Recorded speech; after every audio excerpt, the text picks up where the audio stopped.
अगर आप मुझे पूछते हो कि ब्रदर प्लीज़ किसी हॉस्पिटल के बारे में बताओ, यहाँ पे वैकेंसी चल रही है, आपको फोर्टिस का बोलता हूँ, मैक्स का बोलता हूँ, मेदांता का बोलता हूँ कि वहाँ पे चले जाओ, वहाँ पे वैकेंसी चल रही है, तो आपका जो नेक्स्ट रिप्लाई होगा वो पता क्या होगा कि प्लीज़ किसी की रेफरेंस दे दो, फिर हमारा इंटरव्यू जरूर क्लियर हो जाएगा। बिना रेफरेंस हमारा इंटरव्यू क्लियर नहीं होगा। अगर आप भी इंटरव्यू देने से पहले यही चीज़ सोचते हो कि किसी ना किसी की मैं रेफरेंस लगा दूँ तो काश मेरा हॉस्पिटल में इंटरव्यू क्लियर हो जाए, उससे पहले ये वीडियो स्पेशल आपके लिए है। एक बार ये वीडियो देखो तो आपके दिमाग से ये सारी चीज़ें निकल जाएगी, रेफरेंस चाहिए नहीं चाहिए।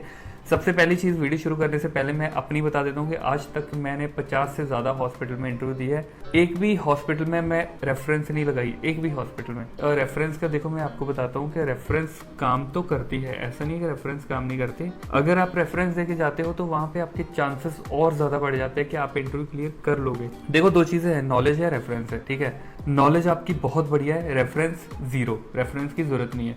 लेकिन नॉलेज आपकी ठीक ठाक सी है, रेफरेंस है तो फिर भी काम ओके रिपोर्ट है, आपका काम चल जाएगा। वही आपकी नॉलेज नहीं है और रेफरेंस आपकी तगड़ी है तो काम नहीं चलेगा, ठीक है। तो ये चीज़ आपके दिमाग में बिठा लो कि नॉलेज होनी बहुत ज़रूरी है, ठीक है।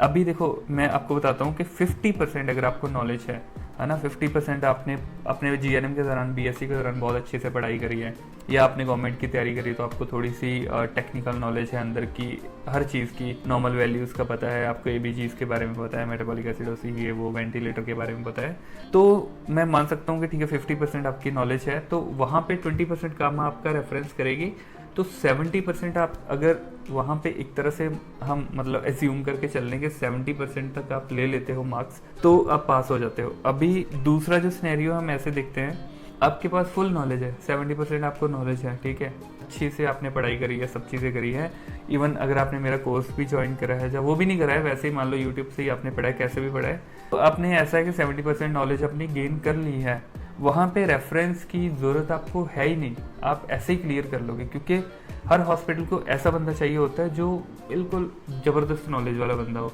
जिसको सब कुछ शुरू से सिखाना पड़ रहा है हॉस्पिटल को, तो हॉस्पिटल क्यों उस बंदे को लेगा, है ना। अगर एज ए इंटरव्यूअर मैं देखूं, अगर मुझे हॉस्पिटल वालों ने मान लो रखा है कि आप इंटरव्यू लो और आप स्टूडेंट को हायर करो, सबसे जो पहला मेरा वही स्टूडेंट को मैं पकड़ूंगा जिसको नॉलेज है। रेफरेंस मैं बाद में देखूंगा, पहले नॉलेज देखूंगा कि हाँ भाई इस बंदे को नॉलेज है, इसको मैं ले सकता हूँ, क्योंकि इसको मैं इस डिपार्टमेंट में डालूंगा तो वहाँ पे ये अच्छा ग्रो कर पाएगा, ये कल को कितने पेशेंट देख पाएगा, है ना, ये कल को टीएल पोस्ट भी ले पाएगा, सारी चीज़ें हैंडल कर लेगा, ये मेरा आईसीयू चला लेगा, तो इसको मैं ले लेता हूँ, है ना। तो ये एक चीज़ है। अभी अगर मान लो आपको 40% नॉलेज है और 20% आपका रेफरेंस ने काम कर दिया, ठीक है। जैसे मैं जब भी आपको भेजता हूँ हमेशा हॉस्पिटल में, तो मैं आपको रेफरेंस दे के ही भेजता हूँ कि जो 20% वाला रेफरेंस का थोड़ा सा झटका है वो आपको लग जाए। तो आपने अगर 40% भी कर लिया तो आप 60 तक चले जाओ, तो एटलीस्ट 50 से ऊपर हो तो आपका हो जाएगा, है ना। तो ये एक चीज़ होती है कि आपका फिर भी ज्वाइनिंग हो जाती है अगर आपको 40% भी एटलीस्ट नॉलेज है। लेकिन जैसे ही आप 40 से नीचे आते हो, 40 से नीचे की नॉलेज है आपको, रेफरेंस आप किसी की भी लगा दो, आप नहीं हो पाओगे। इवन किसी बड़े कंसल्टेंट की हो या ऐसे बंदे की लगा दो तो मैं मान सकता हूँ कि आपका हो जाए, ठीक है। या फिर किसी सीएनओ आपकी जो है उनकी रेफरेंस लग जाए तो आपका हो सकता है। अदरवाइज अगर आप किसी नर्सिंग स्टाफ की, किसी टीम लीडर की, किसी सुपरवाइजर की भी रेफरेंस लगा दोगे विदाउट नॉलेज तो आपका नहीं हो सकता। तो यहाँ पे देखो दो चीज़ें हैं। अगर मान लो मैं अपनी रेफरेंस दे के भेजूँ, आपने मुझे बोला कि प्लीज़ अपनी रेफरेंस लगा दो, मैंने अपनी रेफरेंस से आपको हॉस्पिटल में भेज दिया। अभी जब आपने इंटरव्यू दी है ना, वहाँ पे आपको कुछ आता नहीं है, आपको नॉलेज नहीं है, आपने पढ़ाई नहीं करी है, तो वहाँ पे मेरी या फिर उस रेफरेंस देने वाले बंदे की तो बेइज्जती होनी ही होनी है। वो सोचेगा यार ये कैसा तूने स्टाफ दिया, तो उनके दिमाग में ये चीज़ बन जाएगी कि यार ये ना गंदे से स्टाफ देता है, आगे से इसका स्टाफ लेना ही नहीं है। जैसे ये बोले कि भाई मेरी रेफरेंस से आ रहा है तो मना कर दो, है ना। तो ये जो बंदा अपनी रेफरेंस देके भेज रहा है उसके लिए तो ये जीरो हो गया ना, तो वो आगे से किसी की रेफरेंस दे ही नहीं पाएगा। अगर मैं अच्छा स्टाफ भी भेज रहा हूँ फिर भी वो नहीं लेंगे, वो सोचेंगे कि यार इसने पहले भी ऐसे ही दिया था, अब फिर वैसे ही देगा। तो इसीलिए नॉलेज होना बहुत ज़रूरी है। तो नॉलेज अगर आपको नहीं है तो कोई दिक्कत नहीं है, आप मेरा कोर्स ज्वाइन कर सकते हो। आपको विद इन 7 डेज़ में रेडी करके भेजूंगा हॉस्पिटल में, और आपकी हॉस्पिटल में इंटरव्यू क्लियर होगी 110%। अगर आपको रेफरेंस मैं दूं ना दूं, इवन मैं नहीं भी रेफरेंस दूंगा तो भी वो क्लियर करेगा, क्योंकि मैं इस तरीके से आपको रेडी करूंगा।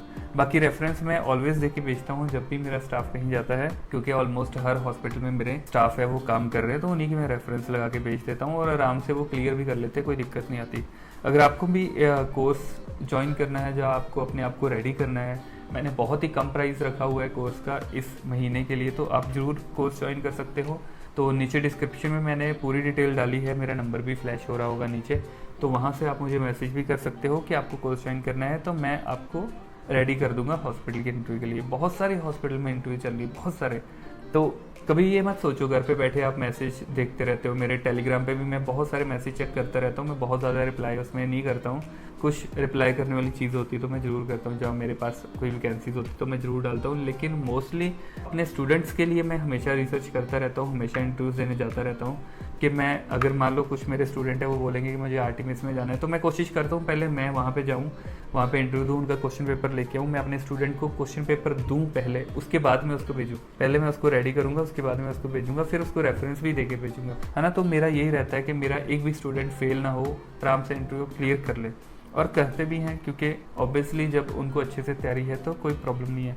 बाकी बहुत सारे हॉस्पिटल में इंटरव्यू चल रही है, आपको जस्ट एक सजेशन दे रहा हूँ, करनी है आपने अपनी मर्जी है, मैं आपको ये नहीं बोल रहा हूँ कि आप मेरा कोर्स ज्वाइन करो, लेकिन मैं एक चीज़ आपको बोल रहा हूँ कि सुनी सुनाई बातों पे ना बहुत ज़्यादा ट्रस्ट मत करो। कोई आपको ऐसे बोल देता है ना कि यार वहाँ पे वैकेंसी नहीं है तो आप मत जाओ, और आप नहीं जाते हो क्योंकि आपके दिमाग में ये बैठा है कि नहीं वैकेंसी नहीं है, मैं जाऊँगा और वहाँ पे जाऊँगा, पैसे वेस्ट हो गए, फिर क्या फ़ायदा है। देखो घर से आप निकलते हो, मूवीज़ देखने जाते हो, खाने पीने जाते हो, तो 1000-2000 रुपये उड़ाने के लिए आप ऐसे उड़ाते हो, आप कभी नहीं सोचते हो। लेकिन वही जब बात आती है इंटरव्यू देने के लिए घर से निकलने की, दिल्ली में आओ एक बार इंटरव्यू दो, कितना खर्चा होता है। आप ट्रेन में 500 किलोमीटर यहाँ से चले जाओ, जैसे मैं पंजाब से आता हूँ तो मेरा 180 रुपये या 200-250 रुपये किराया लगता है ट्रेन में, इससे ज़्यादा नहीं लगता है। कहीं से भी आ रहे हो, 2000 किलोमीटर से आ रहे हो तो भी आपका ट्रेन में 500-600 रुपये से ज़्यादा लगना नहीं है। तो यहाँ पे आप आके 1-2 दिन आप अपने एडजस्टमेंट करके आप किसी किसी जगह पे ट्राई करके आप यहाँ पे आते हो ना, मैं हमेशा ऐसे बोलता हूँ सबको कि 5 दिन का ट्रायल पीरियड लेके आओ। 5 दिन के लिए आप यहाँ पे आओगे ना, 5 दिन के अंदर अंदर आप 10 हॉस्पिटल में ट्राई करो, 10 में से 3 हॉस्पिटल में तो आपका लग ही जाएगा, चाहे आपने पढ़ाई करी है चाहे नहीं करी है। छोटे हॉस्पिटल में जाओ, फिर बड़े हॉस्पिटल में जाओ, फिर उससे बड़े में जाओ।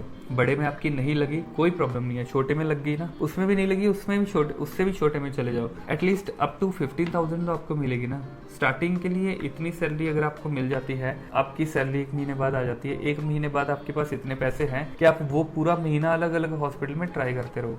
अलग अलग हॉस्पिटल में ट्राई करोगे तो कहीं ना कहीं तो आपका हो ही जाएगा। अपने से आना चाहते हो तो दिल्ली में हज़ारों हॉस्पिटल है, कहीं भी ट्राई कर सकते हो। मेरे थ्रू आना चाहते हो तो मैं आपको ऐसे किसी भी हॉस्पिटल में नहीं भेजता हूँ, मैं आपको वहीं पे भेजूंगा जहाँ पे वैकेंसीज चल रही है, और जो बढ़िया हॉस्पिटल होगा अप टू 200 बेड, क्योंकि हमेशा अपना फ्यूचर भी देखना होता है। ये नहीं कि छोटे हॉस्पिटल को ज्वाइन कर लिया क्योंकि नॉलेज नहीं है, उसके बाद वहीं पर फंसे रहे, अपना सारा एक्सपीरियंस खराब कर लिया, तो ऐसे भी नहीं करना है। मैं जो अपनी स्ट्रेटेजी बता रहा हूँ कि मैं जब आया था तो मेरे दिमाग में बस एक ही चीज़ थी कि 5 दिन दबा के इंटरव्यूज देनी है, हर जगह पे देनी है, चाहे फेल हो चाहे पास हो, कुछ भी हो कोई दिक्कत नहीं है, लेकिन इंटरव्यू देके ही जाना है। तो मैंने भी ऐसे ही करा था, मैंने 5 दिन के लिए मैंने ये सोच के चला था।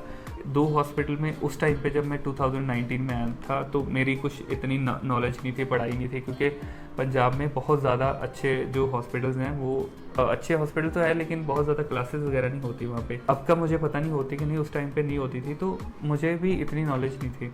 फिर भी मैं थोड़ा बहुत पढ़ाई करके आ गया। और स्टार्टिंग में 3 हॉस्पिटल में इंटरव्यू दी, तीनों हॉस्पिटल वालों ने बोल दिया कि हम आपको बताएंगे, और 1-2 ने तो मुझे फेल ही कर दिया कि नहीं आपका टेस्ट क्लियर नहीं हुआ। तो नेगेटिव तो मैं भी हुआ था, ऐसा नहीं है कि मैं ऐसे बोलूँ कि नहीं यार मुझे तो कोई परवाह नहीं थी, मैं बहुत नेगेटिव हुआ था। मुझे ऐसा था कि यार अब तो हो ही नहीं पाएगा। फिर मैंने क्या करा, मैंने छोटे हॉस्पिटल, मेरी वो गलती थी कि मैं बड़े हॉस्पिटल्स में पहले चला गया। फिर मैंने क्या करा, मैंने छोटे हॉस्पिटल में पहले गया, क्योंकि मुझे पता है मैंने पढ़ाई नहीं करी, मेरी ज़्यादा नॉलेज नहीं है। पहले मैं छोटे हॉस्पिटल्स में गया, जैसे नर्सिंग होम टाइप का हो गया, जैसे 100 बेड के हो गए, तो उसमें मैं जब भी जा रहा हूँ मेरी क्लियर हो रही है, मैं जिसमें भी जा रहा हूँ मेरी क्लियर हो रही है। अंदर से इतना कॉन्फिडेंस आ गया ना कि यार कोई दिक्कत ही नहीं है यार, हर बंदा मुझे ले रहा है तो ये क्यों नहीं। जैसे ही मैंने 3-4 हॉस्पिटल में इंटरव्यू देके क्लियर करा ना छोटे वाले में, तो फिर मुझे ये हो गया कि यार मेरी जॉब सिक्योर हो गई है।